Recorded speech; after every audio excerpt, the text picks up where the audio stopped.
Depending on when you came up in the hi-fi hobby, the name KLH either conjures up images of top-flight loudspeakers like the Model 9, which Stereophile famously called one of the greatest loudspeakers ever built, or, in my case, KLH was known for making cheap knockoffs, usually sold alongside other inexpensive brands like Insignia.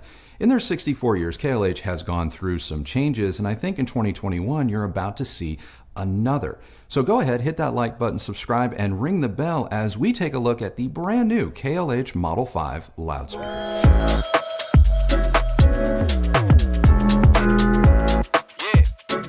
The Model 5 is a three-way stand-mounted loudspeaker that utilizes an acoustic suspension design, something that KLH helped to pioneer all the way back in the 50s. Now, acoustic suspension is somewhat a fancy way of saying that the Model 5 is sealed and that it has no ports or vents in any way to help augment its frequency response.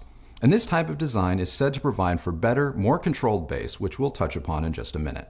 As for the Model 5 itself, it has a 1-inch aluminum dome tweeter, a 4-inch paper cone mid-range driver, and a 10-inch paper cone woofer. Frequency response is stated to be 42 Hz to 20 kHz with an in-room sensitivity of 90.5 dB into 6 ohms, though the speaker can dip as low as 3.5 ohms. It has a 3-position acoustic balance control, which allows you to dial the speaker's mid-range and high-frequency presence up or down to better match your listening environment, and all KLH Model 5s come with a 10-year warranty.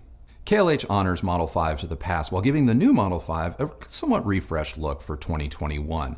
African mahogany is the debut finish, which wouldn't have been my first choice, but I completely understand why KLH chose it here. Now, the new speakers ship with an old world linen grille, which is kind of green in color and clashes somewhat with the red hues of the African mahogany. The stonewashed linen grills are a far better match stylistically, though they will set you back about $200. Still, style aside, the build quality of the Model 5 is excellent, and I'm very happy to see that KLH has included the stands rather than charging extra for them. Next to our Klipsch loudspeakers, which now include the Forte 4s, I don't think that we've logged more hours on a speaker than we have the 5s. This has allowed us to pair with a wide range of electronics, including our name Unity Atom on through to our modified Pioneer SX780. We've even put old school tube amps on this speaker to some great and not so great effect.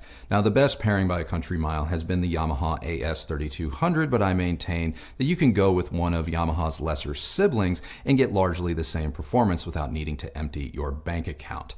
The point is that the Model 5s are not that difficult to drive so long as you have an amplifier with a solid 40 or better watts on tap and that is capable of driving a 4 ohm load.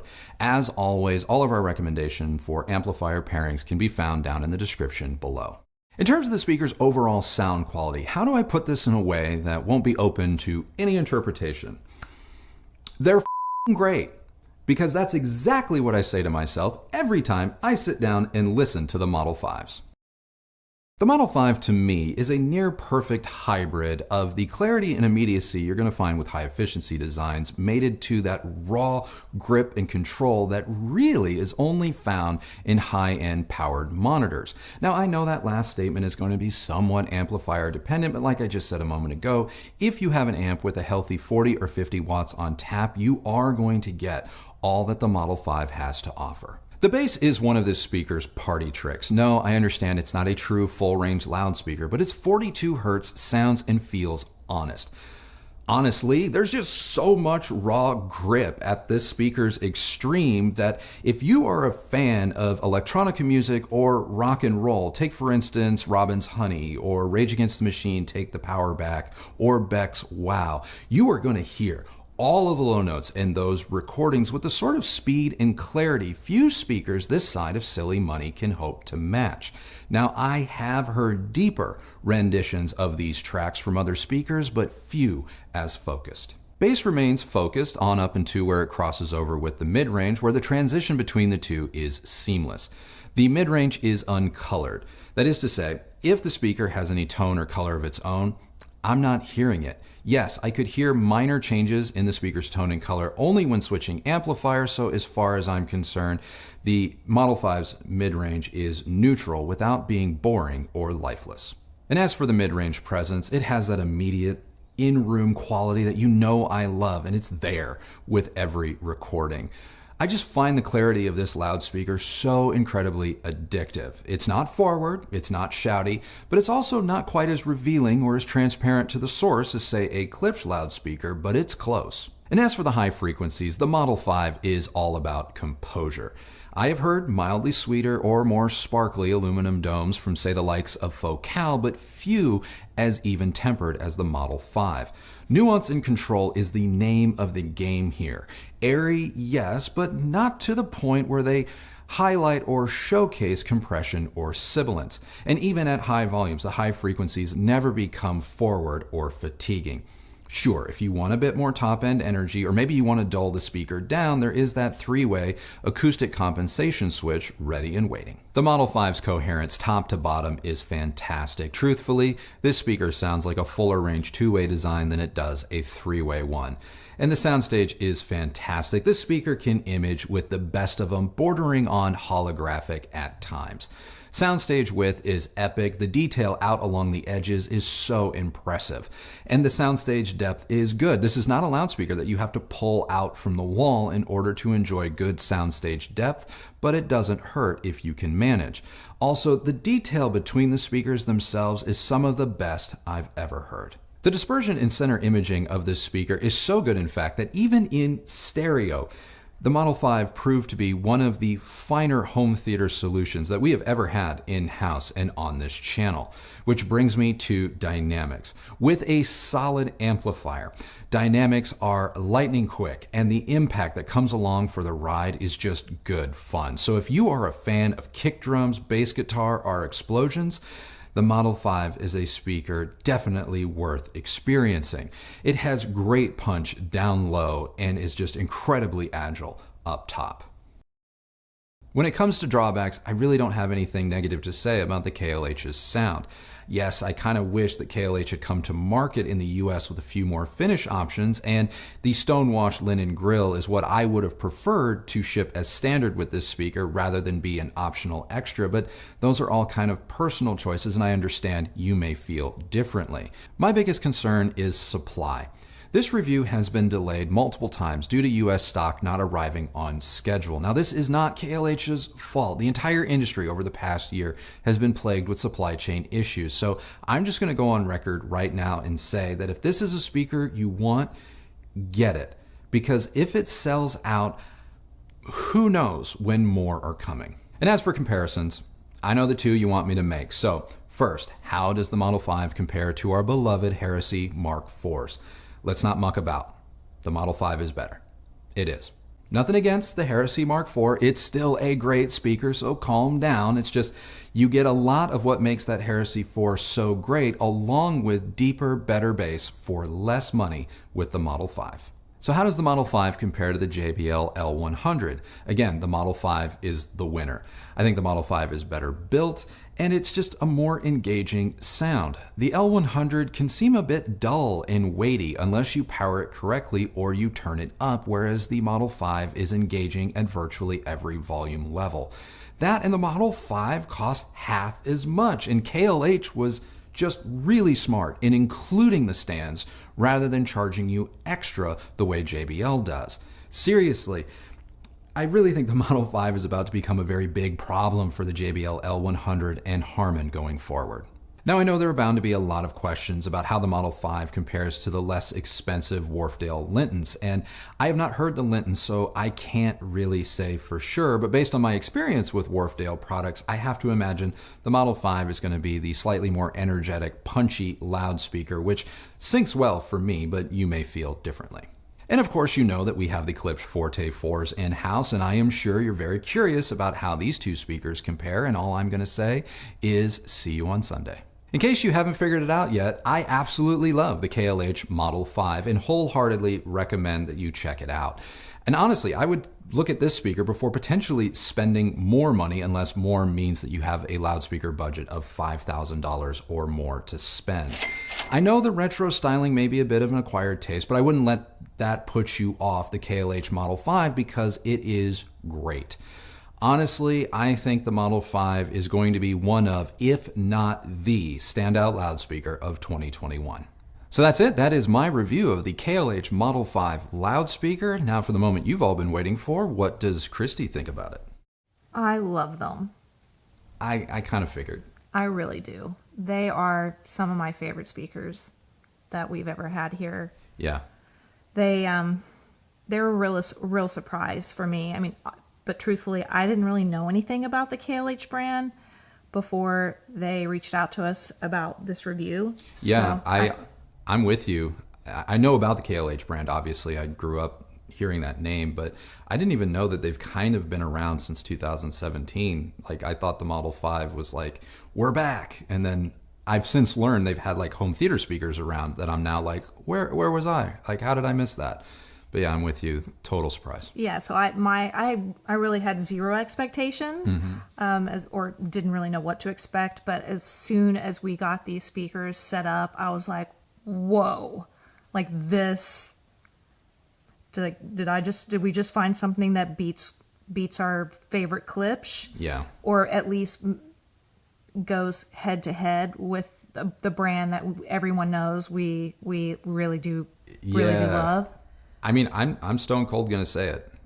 I think the Model 5s are better than the Heresy 4s. Oh, they are. I think they are, absolutely. Again, but not to take away from the 4s, because No. they're still freaking great, and I still love them. Well, and I will say, I prefer the look of the 4s over the KLH. Yep. Now, I know and look, guys, I've even personally told this to our contact at KLH. He knows exactly how I feel about this speaker in terms of styling. I cannot wait for the Model 5s to come out with the other finishes, which I know are already like available in Japan or something. But as soon as a couple of the other options come out, they have to come back into this house. Yeah. I think they're going to fit way better with just our personal decor. Yeah. But I think it will be better for other people too. That it's just going to give them more options. And Yeah. I think it's going to get them. Right now, they do feel a bit vintage, like they kind of are all in on the vintage thing. And not that that's bad, but I don't know, that red. Look, full disclosure, I don't like red wood. I don't like it. I just can't really stand it. Yeah. So for me, that is the biggest roadblock. I can't really get past it. But they sound bloody fantastic. Yeah. And like Andrew talked about, for me, I think the biggest surprise was with watching movies with these speakers. Holy smokes. Like, just knock you out of your chair. You're like, wow, like I've not heard a 2-channel set system sound as engaging as what we've done on a home theater level with, surround type sound, or like three speakers across the front. Yeah. This real close. Like when we were watching Justice League movie earlier last week, I even stopped and was like, dude. Yeah. Like you were like, what did you do? I'm like, I didn't do anything. They're just like that. It was exceptional. It was very impressive. I have to admit, it even caught me off guard. And when the movie was over, or maybe it was the next morning, we were still talking about that experience to the point where I was like, give me an acoustically transparent screen and put 3 of these behind there so I don't have to look at the red, and call it good. Call it good. So some of you with dedicated theaters, if that's your bag, check those out. But yeah, it was an experience. And for me, with these speakers, you guys know that I'm a huge fan of powered loudspeakers. I think powered loudspeakers are the future. This is the closest to that captivating powered speaker sound that I have heard from a passive loudspeaker. Again, the Model 5s don't quite have that absolute transparency to the source the way high efficiency loudspeakers do, but the grippiness of the bass, the absolute articulation and control of the mid-range is very high-end powered monitor-like, but it's a passive design, so you get to choose your own amplifier and do all the good audiophile tricklets that you guys love, but it's just, oh God, it's so good. They're exceptional speakers. I think one of the things that I think is going to translate well for a lot of people is that they're going to they can give you pretty much everything you need in a very livable size. Yeah. Like the package, I mean, they're not like Forte size big. They're not Klipsch for small, Heresy for small, but they're somewhere sort of right, and they're kind of like a Goldilocks in terms of sizing. But for me, I don't think you need a subwoofer with these. In most rooms, probably not. You can eliminate that need from your setup, and when you look at it from that perspective, they just are going to be really adaptable for a lot of people, I think. Yeah. And I can't say much more about it. They are great. They're absolutely going to become, for me at least, a reference. Yeah, I mean, they're a reference now, make no mistake about it. Hopefully, we don't have any more information than the fact that other finishes exist somewhere else. No clue when those are coming and if. But I will say that if these other finishes get here in a timely manner, these will remain a reference, but they'll become likely permanent in this house if we can just iron out the finish. But I do want to go on record also as saying these are not super picky speakers with respect to amplifiers. So you really can't. I'm serious. It's 40 or 50 watts. I don't care what brand of whatever you want to use. Just give them a solid 40, 50 watts and you're going to be in heaven. They really don't care. Outside of that, I agree with you. It's a more compact package. You need to understand it may look like an L100. It is smaller. It is smaller than an L100, so it is easier to live with the fact that it comes with the stands. And I am going to go on record as saying I think the stands are actually a little bit better built on the Model 5 than what you're getting with Harman. But the Model 5 is, I think, going to give a lot of manufacturers pause when people start really getting this in their hands. Yeah, I mean, especially when you look at the price point that they were able to meet with this particular speaker. Yeah. It's really competitive. I'm not saying that $2,000 is, cheap or anything like that, but when you look at what you're getting compared to other similar, things on the market, it's you're getting a lot for your money. You really are. You're getting a lot, and $2,000 is a lot of money, but I think it's in that obtainable aspirational market and versus just, dream, dare to dream. So, yeah, I mean, I almost thought about starting or ending this review with just clapping, because it's like I don't know what else to say. Yeah, this review could have been over in like 2 minutes. They're good. Buy on buy. So they're really great. I'm sure there's going to be somebody out there like that's what you should have done, and why don't you do that anyway? And you go start your own channel and do that. But anyway, good job to KLH. I can't wait to see what else they're going to come out with. Knowing that there are some former employees that spent a significant amount of time with Klipsch, doesn't surprise me that I responded so well to this particular speaker. Yeah. But it also makes me very excited to see what they're going to do. The future is going to bring for KLH as a brand on the whole. Totally agree. Anything else? No. I mean, they're good. They are. They're good. This is the most uncontroversial, no-brainer. Just if you can get your hands on a pair, get your hands on a pair. So that's it. That is our review of the KLH Model 5. What did you guys think? Let us know down in the comments below. And my question of the day for you is this: how do you remember the KLH brand and what do you think of them in 2021? Let us know down in the comments. If you like this video, please do give it a thumbs up, like, and subscribe, and ring that bell so that you're notified when new videos come out. If you use any of the links that Kristi left for you down below, know that that is a great way that you have continued to show your support for this channel and the work that we do here, and we both thank you all very much. Follow me on Instagram at Recovering Audiophile. We do a lot of fun things over there, so be sure to go over to Instagram, follow me at Recovering Audiophile, and that is it for me today. So remember, the only person who has to like the sound of your system is you. So happy listening, everybody. Thank you so much for watching, and we will see you on the next video. Bye.